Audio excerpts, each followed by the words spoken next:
Que bom estarmos aqui nesta noite, nesse trabalho tão bonito que foram esses dias, indo para a última reunião, e nós nos sentimos muito satisfeitos e felizes com tudo que o Senhor fez aqui. Antes de eu dar as considerações, eu gostaria de ler com os irmãos um texto bíblico, que está em Mateus, no capítulo 3, aproveitando que os irmãos estão de pé. Mateus capítulo 3, versículo 16 e também alguns versículos do capítulo 4. Mateus 3 e 16 diz assim: Batizado Jesus, saiu logo da água, e eis que se lhe abriram os céus, e viu o Espírito de Deus descendo como pomba, vindo sobre ele. E eis uma voz dos céus que dizia: Este é o meu Filho amado, em quem me comprazo. A seguir foi Jesus levado pelo Espírito ao deserto para ser tentado pelo diabo, e depois de jejuar 40 dias e 40 noites, teve fome. Então o tentador, aproximando-se, lhe disse: Se és Filho de Deus, manda que estas pedras se transformem em pães. Jesus, porém, respondeu: Está escrito: Não só de pão viverá o homem, mas de toda palavra que procede da boca de Deus. Então o diabo levou a cidade santa, colocou-o sobre o pináculo do templo e lhe disse: Se és Filho de Deus, atira-te abaixo, porque está escrito: Aos seus anjos ordenará a teu respeito, e eles te sustentarão nas suas mãos, para não tropeçares em alguma pedra. Respondeu-lhe Jesus: Também está escrito: Não tentarás o Senhor teu Deus. Levou ainda o diabo a um monte muito alto, mostrou-lhe todos os reinos do mundo e a glória deles, e lhe disse: Tudo isto te darei, se prostrado me adorares. Então Jesus lhe ordenou: Retira-te, Satanás, porque está escrito: Ao Senhor teu Deus adorarás, e só a ele darás culto. Com isto o diabo o deixou, e eis que vieram os anjos e o serviram. Amém. Tome assento, meus irmãos. Irmãos, eu quero agradecer de coração a acolhida carinhosa que esta igreja nos fez ao nos convidarem e receberem aqui e nos tratarem tão bem. Quero agradecer o pastor Altamir.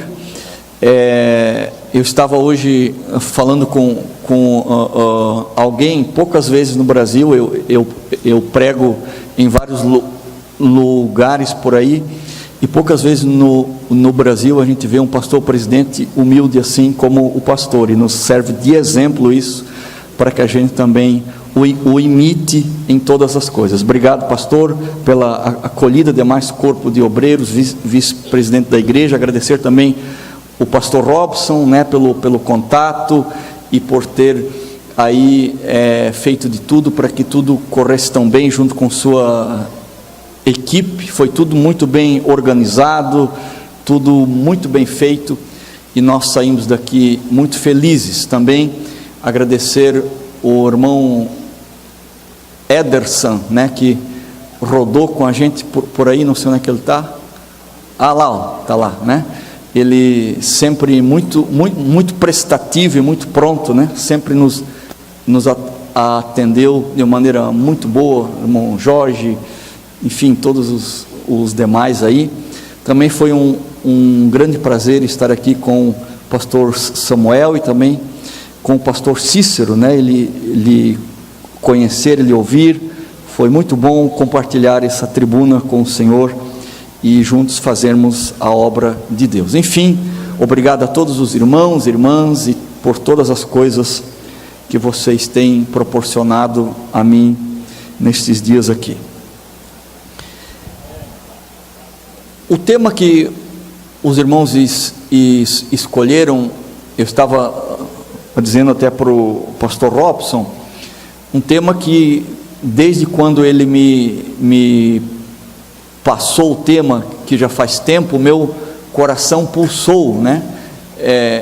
Como eu já disse, a gente viaja por várias partes do Brasil, e sempre nos dão temas para pregarem, e bons temas também, mas esse esquentou o coração quando a gente viu, né? Porque o legado da cruz de Cristo é um tema muito importante para nós. E eu dizia ontem para os irmãos que 1/3 dos evangelhos sinóticos, Mateus, Marcos, Lucas e João, fala sobre a morte, a cruz de Cristo, 1/3. E a metade do evangelho de João fala também sobre a cruz e a morte de Cristo, e várias epístolas, e Hebreus, e até mesmo no Apocalipse nós temos várias referências à cruz de Cristo. Portanto, é um tema muitíssimo importante. A Bíblia dá um destaque muito especial, e se a Bíblia dá um destaque tão especial à cruz de Cristo, é sinal que nós, como cristãos, também precisamos dar esse destaque tão especial à cruz de Cristo. E nessa noite eu gostaria também de falar sobre um dos principais legados da cruz de Cristo sobre a vida de nós cristãos, que é o amor de Deus sobre as nossas vidas. Mas antes de falar do amor de Deus, e os irmãos vão entender o motivo, eu quero discorrer um pouco sobre a tentação que Jesus teve. Jesus, após jejuar 40 dias e 40 noites, após ter sido batizado por João, né? Primeiro ele foi batizado por João, depois ele foi levado para o deserto para ser tentado. A Bíblia diz, para ser tentado pelo diabo, né? E Jesus sofreu 3 espécies de tentações no deserto. E todas as 3 vezes em que Jesus sofre a tentação no deserto, o diabo vem com uma frase inicial que tenta colocar dúvida em Jesus. E a frase que o diabo lança sobre Cristo é: se tu és o Filho de Deus. Como se o diabo estivesse dizendo assim para Jesus: Jesus, se você realmente diz quem diz que é, se você realmente é o Filho de Deus, então você faça isso, isso e aquilo. Ou seja, o diabo está querendo colocar dúvida no coração de Jesus sobre se realmente ele era Filho de Deus. E é muito lógico que a tentação de Jesus no deserto não foi um teatro, né? Já ouvi gente dizendo que meio que tentando fazer com que os crentes entendam que a tentação de Jesus no deserto foi meio que um teatro, que Jesus, que era com toda certeza que Jesus vai para ser tentado pelo diabo, e estaria completamente garantido que Jesus não cederia à tentação do diabo. Ora, se não houvesse a hipótese de Jesus realmente ceder à tentação do diabo, então não precisaria ter a tentação que o diabo impõe contra Jesus. É porque essa hipótese era real. Jesus ele poderia sim ter cedido à tentação do diabo, mas ele não o fez, porque ele estava firmado na palavra de Deus. E tanto é que todas as vezes que o diabo tenta a Jesus, Jesus sempre lhe responde com a palavra. Embora a tentação do diabo também fosse com base na palavra de Deus, a resposta que Jesus dá também é com base na palavra de Deus. Então veja, irmãos, que a palavra de Deus na boca do diabo, ela tem o fim de tentar Jesus. Por isso a gente precisa muitas vezes afinar bem o ouvido e conseguir discernir quem está falando alguma coisa para nós, porque a palavra de Deus na boca do diabo pode ser tentação diabólica sobre a nossa vida, assim como foi tentação sobre a vida de Cristo. Agora, é muito diferente quando a palavra está na boca de Jesus. A palavra na boca de Jesus, ela é cheia de vida. A palavra na boca de Jesus transforma. A palavra na boca de Jesus cura. A palavra na boca de Jesus traz vida. A palavra de Jesus traz alegria, traz paz, traz regozijo, traz vida nova. E a palavra na boca do diabo vai trazer morte. Por isso nós temos que estar atentos da onde nós estamos ouvindo a palavra. A palavra que nós ouvimos, ela precisa vir para nós da boca de Jesus, e ela pode vir da boca de Jesus através de um irmão, de uma irmã, do nosso pastor, do nosso líder, mas precisa ser palavras que estão saindo da boca de Jesus, vindo para nós através dos nossos irmãos em Cristo. E o diabo diz 3 vezes para Jesus: se tu és o Filho de Deus, querendo colocar em dúvida quem de fato Jesus era. Se tu és o Filho de Deus. Jesus poderia ter pensado assim: realmente, eu sou filho de Deus, mas eu nasci de uma mulher, de Maria, e pode que por causa disso eu não seja filho de Deus. Jesus poderia também ter pensado assim: claro, eu preciso transformar pedras em pães para mostrar que eu sou filho de Deus. Sim, eu preciso me jogar aqui do pináculo do templo para provar que eu sou o filho de Deus. Mas Jesus não fez isso, porque Jesus tinha convicção plena de quem ele era. Portanto, Jesus não deixou nenhuma dúvida entrar no coração dele quando o diabo diz 3 vezes para ele: se tu és o Filho de Deus. E me parece que é essa tentação também que muitas vezes vem sobre nós. Quantas vezes o diabo já nos tentou com circunstâncias, com pessoas que nos insultam, nos ofendem, que vêm contra nós, que mentem, que inventam alguma coisa contra nós, e o diabo usa isso para lançar essa dúvida: será que eu realmente sou filho ou filha de Deus?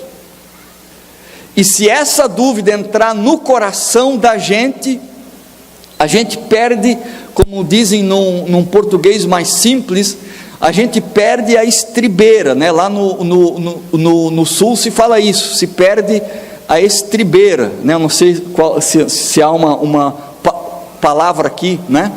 Se perde a estribeira, ou seja, perde o chão, né?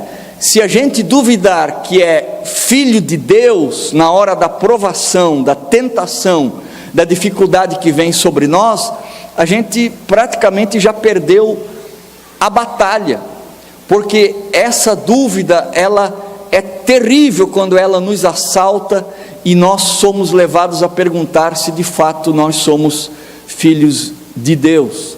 E é essa pergunta que Satanás lança sobre Jesus: se tu és o Filho de Deus.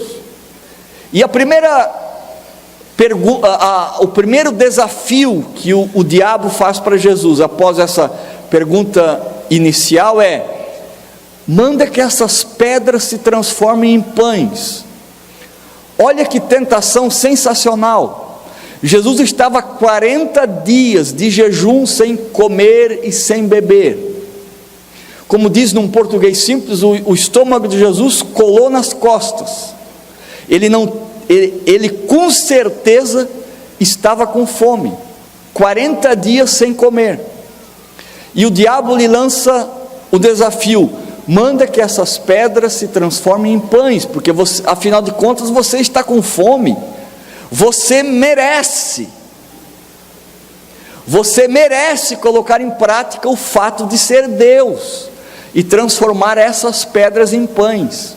Ou seja, o diabo estava incitando Jesus a ser imediatista nas respostas e nas soluções de problemas. E essa é a tentação que o diabo também lança sobre nós muitas vezes. Em vez de a gente resolver as coisas na palavra de Deus, como Jesus fez, o diabo quer nos tentar a nós resolver da maneira mais fácil. E a maneira mais fácil para Jesus era transformar pedras em pães. Só que esse tipo de solução é solução diabólica, que agrada apenas ao diabo e não agrada a Deus. Por isso que Jesus responde o diabo na lata com a palavra: nem só de pão viverá o homem, mas de toda a palavra que sai da boca de Deus. Ou seja, Jesus estava dizendo para o diabo: sim, eu estou com fome, eu preciso comer, mas eu não preciso atender o teu pedido, porque o teu pedido é um pedido de destruição, e eu não vou obedecer a você, Senhor diabo. Eu vou oferecer o que a Bíblia, o que a palavra de Deus tem para me dizer. E a palavra de Deus me diz que nem só de pão viverá o homem, mas de toda a palavra que sai da boca de Deus. Portanto, eu vou ouvir o que a palavra de Deus tem para me dizer. Aleluia. E aí nós temos que voltar um pouquinho no texto. E Jesus conhecia muito bem a palavra de Deus, mas Jesus havia ouvido uma palavra de Deus, quando ele foi batizado por João, e ele saiu da água. Por isso que Jesus responde na lata o diabo: nem só de pão viverá o homem, mas de toda a palavra que sai da boca de Deus. Qual foi a palavra que tinha saído da boca de Deus logo que Jesus foi batizado por João no Jordão?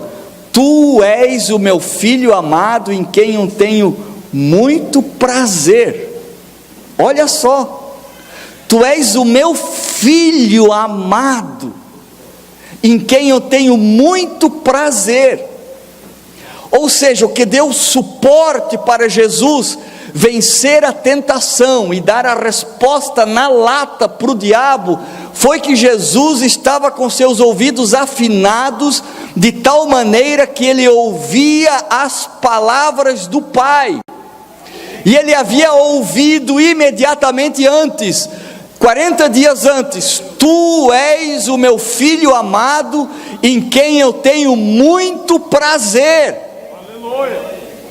Ou seja, essas palavras do Pai ditas para Jesus confirmaram aquilo que Jesus já sabia, e deu convicção para Jesus vencer a tentação do diabo, porque o Pai afirmou sobre o Filho que ele era muito amado. E Jesus ouviu estas palavras.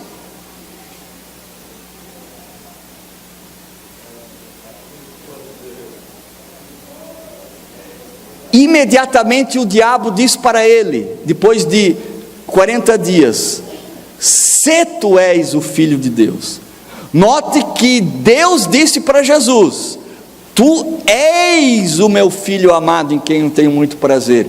E o diabo vem e diz para Jesus: se tu és o Filho de Deus. É uma dúvida cruel que o diabo tenta lançar sobre nós, os filhos de Deus. E notem que aqui existem duas dúvidas que o diabo joga. Primeiro é se de fato eu sou filho de Deus. E imediatamente junto com essa dúvida, o diabo coloca o fato de duvidar do amor de Deus. Por isso que o Pai diz para Jesus, e o Pai está dizendo para nós aqui também, hoje à noite, para cada um: Tu és o meu filho amado, em quem eu tenho muito prazer. Tu és minha filha amada, em quem eu tenho muito prazer. E essa voz no nosso coração, talvez a gente não ouça essa voz de forma audível, mas no nosso coração nós temos que ouvir constantemente esta voz, para que nós tenhamos convicção diante da tentação, das lutas e das provas que vêm sobre nós. Nós temos que constantemente ouvir de novo o Pai dizendo para mim e para você: Tu és o meu filho amado, em quem eu tenho muito prazer. Glória a Deus, aleluia. E todos nós sabemos que somos filhos amados. Todos nós sabemos disso, que nós somos filhos amados. Mas diante da tentação, da prova e da tribulação, de vez em quando a gente vacila. O nosso coração é inclinado a duvidar algumas vezes. E quando nós duvidamos, nós nos enfraquecemos diante das ciladas, dos problemas e das dificuldades.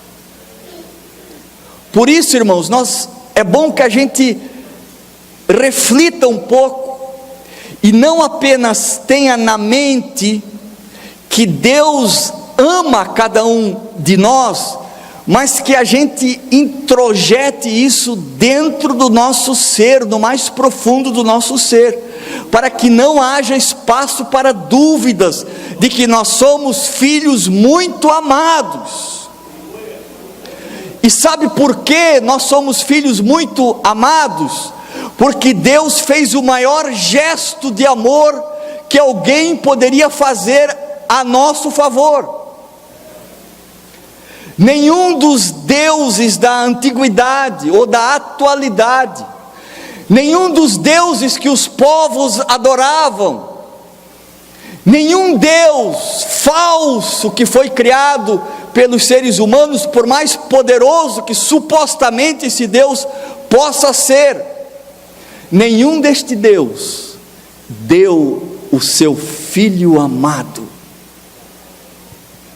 Muito pelo contrário, todos os demais falsos deuses exigiam sacrifícios, exigiam que alguém aplacasse a ira deles, exigiam para que eles se agradassem dos seres humanos, alguém teria que oferecer um sacrifício a esse Deus. Somente o Deus único, verdadeiro, fiel, é que oferece o seu próprio Filho, para morrer por mim e por você numa cruz. E esse gesto de entrega do seu Filho significa que Ele nos ama de uma maneira extraordinariamente inexplicável. Por isso João disse: porque Deus amou o mundo de tal maneira, que deu o seu Filho unigênito, para que todo aquele que nele crer não pereça, mas tenha a vida eterna. Não está dizendo Deus amou algumas pessoas selecionadas entre alguns, não está dizendo Deus amou pessoas no Brasil, Deus amou pessoas em Carapina, não, está dizendo Deus amou o mundo, Deus amou todos, Deus amou o mais miserável, indigno pecador, aquele que não merecia absolutamente nada de Deus. E é um extremo tão grande que nós podemos dizer: Deus amou Hitler, Deus amou Mussolini, Deus amou Osama Bin Laden. Eles foram para o inferno porque não se arrependeram, mas se eles tivessem se arrependido, o sacrifício de Jesus na cruz é suficiente para perdoar até estes homens miseráveis. Eles porque não quiseram, mas graças a Deus porque eu e você, nós aceitamos o sacrifício de Jesus na cruz do Calvário, e por isso nós fomos perdoados, nós fomos salvos, e um dia vamos morar para todo sempre com aquele que nos ama acima de todas as coisas. Que amor extraordinário! Nós temos uma certa dificuldade de compreender o amor de Deus, porque nós achamos que Deus ama como nós amamos. E como nós amamos? Normalmente, geralmente, o nosso amor é na base da troca. Eu amo porque você me ama. Você me ama porque eu te amo. Eu te amo porque você tem algo a me oferecer. Você me ama porque eu tenho algo a te oferecer. Geralmente é assim. Talvez o amor, ainda que seja falho, talvez o amor que mais se aproxima do amor de Deus é o amor de uma mãe para com o seu filho. Se os irmãos forem lá na porta da penitenciária, num dia de visitas, e perguntarem para aquelas centenas de mães que estão ali, que estão visitando, que vão visitar os seus filhos, e se os irmãos perguntarem para aquelas mães se elas amam aquele filho que matou 3 pessoas, matou 5 pessoas, assaltou pessoas a sangue frio, roubou bancos, ela vai dizer: claro que eu amo. Por que você duvida? O meu filho é o melhor menino do mundo. Não é isso que as mães dizem? É a melhor criança, o melhor moço do mundo. Ele está aí preso inocente. Meu filho é inocente, ele nem era para estar aí. Ele não fez isso que estão acusando ele. Isso é amor de mãe. Geralmente, amor de mãe é assim. Mas sabe o que o profeta disse? Pode uma mãe esquecer-se do filho que tanto ama, porém eu jamais me esquecerei de ti. As mães até podem esquecer talvez os seus filhos, apesar desse amor altruísta que todas as mães têm, de entregarem-se completamente aos cuidados, para cuidarem dos seus filhos, e é um amor muito lindo.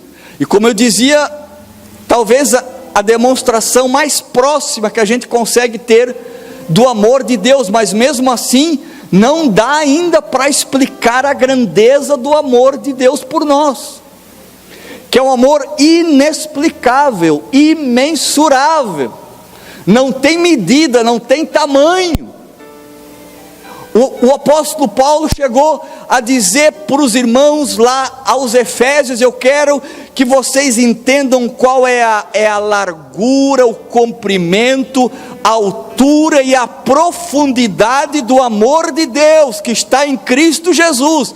Por quê? Porque nem os irmãos aos Efésios estavam entendendo a grandeza do amor de Deus. Tão grande é este amor. Este amor é tão grande que eu estou aqui tentando explicar para os irmãos e não consigo, porque nem eu consigo entender a grandeza deste amor. É um amor simplesmente imensurável. Nem o pastor Altamir não consegue entender. Por quê? Porque nós, seres humanos, temos uma dificuldade enorme de entender a grandeza do amor de Deus. Por isso que a Bíblia chama o amor de Deus um amor incondicional, ou seja, é um amor que não precisa fazer nada para ser amado. É um amor que ama aquele que não merece ser amado.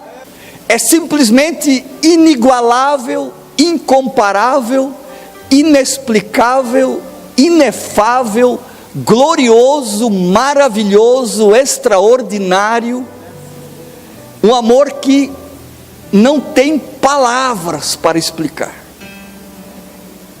Não existem palavras para explicar o amor de Deus. E esse é o maior legado da cruz de Cristo sobre as nossas vidas.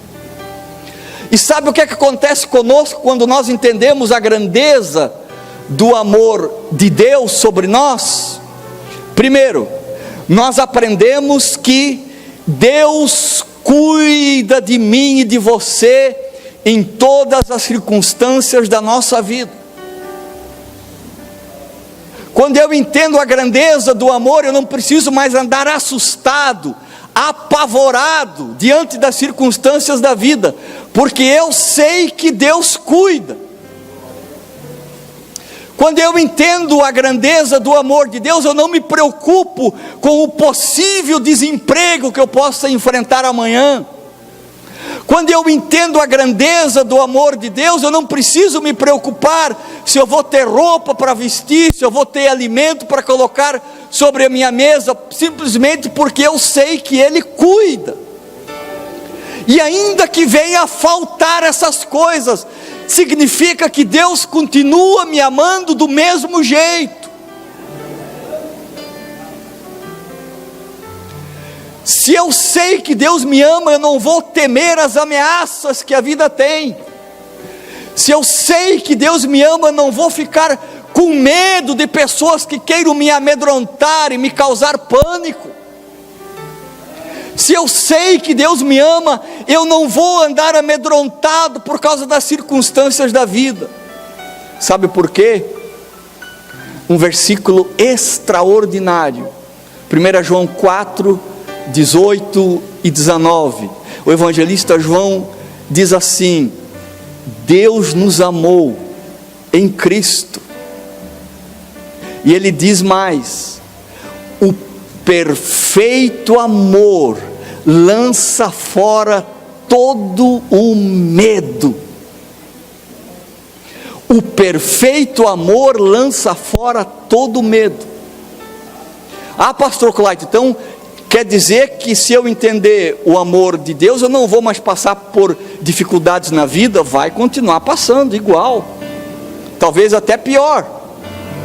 A diferença é que quem conhece o amor de Deus sobre a sua vida não entra mais em pânico, não anda mais amedrontado, não vai precisar tirar o pastor de madrugada da cama e dizer: eu tive um sonho terrível, estou com muito medo, estou assustado e amedrontado. Não, não é preciso, porque agora eu sei que Deus me ama de verdade, e se Ele me ama de verdade, Ele cuida de mim em todos os detalhes da minha vida, e se Ele cuida, eu posso andar de cabeça erguida, cheio de paz no meu coração, cheio de alegria, cheio de regozijo, simplesmente porque Deus cuida da minha vida.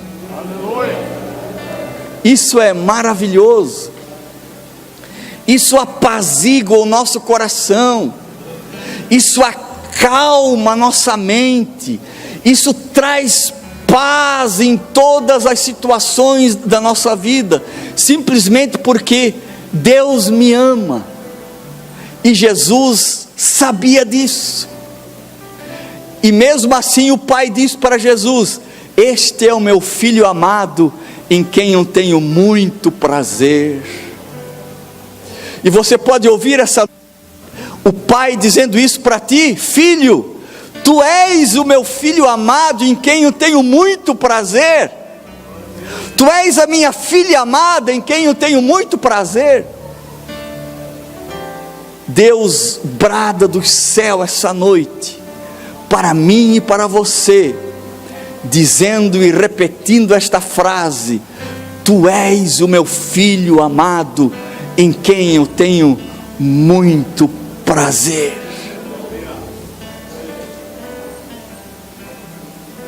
Isso organiza o nosso coração, organiza os nossos pensamentos turbados, organiza as nossas inquietações, os dilemas mais terríveis da vida são organizados a partir da certeza deste amor de Deus sobre as nossas vidas.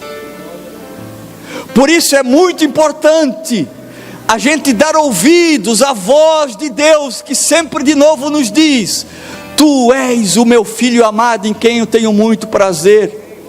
E talvez alguém esteja nesse momento pensando: mas eu não sou digno de que Deus diga isso para mim. Quem é digno? Tem alguém aqui nessa noite que é digno, que merece ouvir esta voz? Tu és o meu filho amado, em quem eu tenho muito prazer. Tem alguém aqui? Não tem ninguém. A Bíblia diz: todos nós pecamos e carecemos da glória de Deus. Portanto, o fato de Deus ter dado o seu Filho na cruz do Calvário é um sinal histórico para toda a eternidade, que Ele nos ama, mesmo que nós não mereçamos, mesmo que ninguém seja digno do amor de Deus, mesmo assim Ele nos ama. E a sua voz essa noite brada sobre a tua vida: Tu és o meu filho amado, em quem eu tenho muito prazer. Por isso lança fora toda dúvida, todo desespero, toda angústia, todo medo. Deixe de lado e aprenda a ouvir a voz de Deus dizendo: Você é meu filho amado, em quem eu tenho muito prazer. Esse é um passo que nós damos pela fé. Nós ouvimos esta voz pela fé. E quando nós compreendemos a grandeza do amor de Deus sobre a nossa vida, além disso que eu já falei, que o nosso coração alcança paz, alegria, nós organizamos a nossa vida em torno dessa paz, e não precisamos andar com pânico, com medo ou coisa assim. A segunda coisa que acontece conosco é que, se eu compreendi a grandeza do amor de Deus sobre a minha vida, eu vou também amar ainda mais os meus irmãos, eu vou amar ainda mais a minha esposa, eu vou amar ainda mais o meu esposo, eu vou amar ainda mais os meus filhos, eu vou amar ainda mais os meus pais, porque se Deus me amou assim, quem sou eu para não amar também, ou ao menos tentar imitar este amor? Por isso que o apóstolo Paulo disse o seguinte: o amor de Cristo me constrange. E a terceira coisa que acontece quando eu entendo o amor de Deus, é que eu não preciso mais andar me esforçando para agradar a Deus e ter uma vida de santidade. Por quê? Porque este amor no meu coração vai gerar um desejo intenso de agradar a Deus de qualquer maneira, de todas as maneiras possíveis. Eu vou fazer de tudo para agradar a Deus. Este amor me leva a abandonar pecados, me leva a abandonar atitudes, situações que desagradam a Deus, porque agora este amor me constrange a obedecê-lo em todas as coisas e cultivar uma vida santa e irrepreensível diante dele. E o apóstolo João ainda diz: mas se pecarmos, olha aqui de novo o amor presente, mas se pecarmos, temos um advogado diante de Deus, Jesus Cristo, o justo. Portanto, o amor de Deus é tão grande, é tão extraordinário, que Ele consegue alcançar até a mim, consegue alcançar até você. Com permissão do nosso pastor, Pediria que os irmãos se colocassem de pé. E nós queremos fazer um convite aqui hoje. Talvez haja aqui pessoas que estejam enfrentando situações difíceis na vida, problemas, enfrentamentos, medo, situações difíceis. Eu quero lhe convidar para vir aqui na frente e experimentar o amor de Deus. Eu não estou dizendo que necessariamente o seu problema vai se resolver. Pode ser que se resolva, sim, porque Deus também é Deus de milagres. Mas o convite que eu estou fazendo é para que você conheça o amor que Deus tem sobre a tua vida e lhe ajuda a enfrentar qualquer problema, qualquer dificuldade na vida. Venha agora, venha. E vamos conhecer o amor de Jesus sobre a tua vida. Pode ser que nós tenhamos gente aqui hoje que duvida do amor de Deus sobre a sua vida. É natural, todos nós somos tentados em algum momento da vida a duvidar do amor de Deus. Eu quero também te chamar para você vir na frente e experimentar a certeza do amor de Deus no seu coração, que o Espírito Santo vai plantar aí no seu coração esta noite. Pode ser que tenha gente aqui hoje que precise ouvir a voz de Deus dizendo sobre a tua vida, aquela voz retumbante que ecoou do céu quando Jesus saiu da água: tu és o meu filho amado em quem eu tenho muito prazer, tu és a minha filha amada em quem eu tenho muito prazer, venha para o meu amor, chegue-se para o meu amor, porque o meu amor consegue equacionar a tua vida confusa, miserável, enrolada, desorganizada. O meu amor dá conta disso. O Pai está dizendo para você hoje: venha para o meu amor. Alguém pode estar aqui hoje dizendo: mas eu tenho dificuldade para amar o meu esposo, minha esposa, meus irmãos, meus filhos, tenho dificuldade. Sim, todos nós temos, mas eu lhe convido também: venha para o amor de Deus, venha conhecer mais de perto o amor de Deus, e assim você vai conseguir amar as pessoas com as quais você convive. O convite do Espírito Santo nesta noite é para que nós conheçamos a grandeza do amor de Deus sobre as nossas vidas. E nós vamos orar com estes irmãos que aqui vieram, e um batismo de amor virá sobre estes irmãos. Um batismo de amor. Pode ser que haja aqui também gente que não conheça Jesus e hoje quer dizer para Jesus: eu quero te servir, eu quero te aceitar como meu Salvador pessoal. Tem alguém aqui que não conhece Jesus e quer entregar a sua vida para Jesus e conhecer este amor que brota do coração de Deus sobre a nossa vida? Pessoas que até hoje não compreenderam, não entenderam a grandeza do amor de Deus, mas hoje Deus quer te alcançar com o seu amor. Deus quer perdoar os teus pecados, Deus quer te curar, Deus quer te dar uma nova vida, Deus quer transformar a tua vida, Deus quer te libertar através da experiência do seu amor.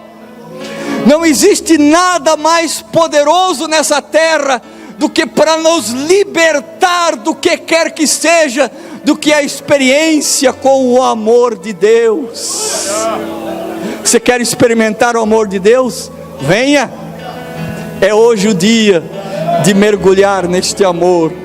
Senhor Jesus, nós te agradecemos, porque a tua palavra nos revela a grandeza do teu amor, Senhor. Muito obrigado pelo teu amor. E agora nós temos aqui à frente no altar estes irmãos que querem ter uma experiência mais profunda com o teu amor, Senhor. Aqueles que até hoje talvez duvidem do teu amor, ajude eles a terem certeza do teu amor. Aqueles que estão passando por problemas na sua vida, estão com dúvidas do teu amor, dá-lhes a certeza de que tu os amas. Aqueles que estão atravessando situações de medo, de pânico, de pavor, de terror, vem agora sobre eles com o teu amor, e lhes batiza com o batismo do teu amor, a certeza e a convicção de que tu os amas, Senhor. Aqueles que entendem que precisam amar mais as pessoas da sua família, amar os seus inimigos, vem agora sobre eles como o teu amor puro, cristalino, verdadeiro, profundo. Aqueles que estão experimentando uma nova vida em ti nesta noite, faze-os experimentarem a grandeza, a profundidade, a altura, a largura, a altura, a profundidade do teu amor, Senhor. No nome de Jesus, nós oramos sobre cada um destes irmãos, e que a tua graça, o teu amor repouse de maneira abundante sobre a vida de cada um deles. Venha agora, Espírito Santo, venha derramar o amor sobre o coração destes irmãos. Derrama deste amor, derrama agora, Senhor, no nome de Jesus nós oramos, amém.